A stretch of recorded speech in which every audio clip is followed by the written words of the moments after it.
cream is one of the summer traditions, and another is weekend road trips. But this summer, the cost of getting there is higher than ever. Many gas stations show prices at or approaching $4 a gallon. Ouch.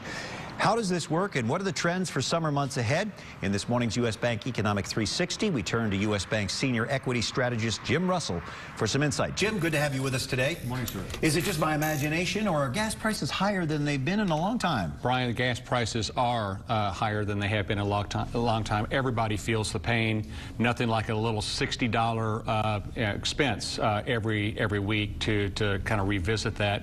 What you see on the screen is really where gasoline prices have been in Ohio and nationally. They're up 75 cents per gallon on a year-to-date basis since January 1st. So they are on the high side. The summer months usually have a higher trend to them. I noticed prices jumped to about $3.99 pretty much across the board. What was the reason for that? There are several reasons that really tell the story there. Consumers start to alter their behavior around gasoline prices once gasoline hits about $3.25. So certainly we're in that territory right now. About 2/3 of gasoline prices are impacted by crude oil prices.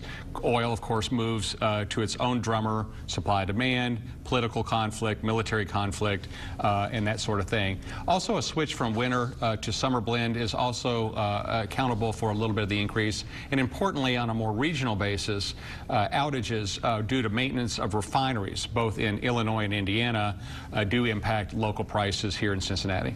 Now, the situation in Syria is heating up. A lot of oil comes from that part of the world. Is that going to affect the price? Yeah, we think it probably will. Again, the United States is producing more oil than it ever has right this second due to fracking developments and other things. Oil prices are on the rise because of military conflict. What you see here is that gasoline prices really don't influence greatly retail spending. About 9.8% of consumers' income goes toward gasoline and energy, so it's significant but not overwhelming. But what the research does show is that a 1 cent annual increase in the gasoline price sucks about $1.2 billion of consumer spending. So you multiply that by 75 cents. We've had about a half a year. Here we are in June. You also have about a half a year sequester cuts. That's about $88 billion of consumer spending that's being sucked away from the economy. So again, a little bit of a headwind, probably likely to show up in the economic numbers as we look at second and third quarter, probably on the slow side. That's significant. Please watch that for us throughout the summer months. Yes, sir. All right, Jim Russell, we appreciate you, and of course, U.S. Bank. Thank you.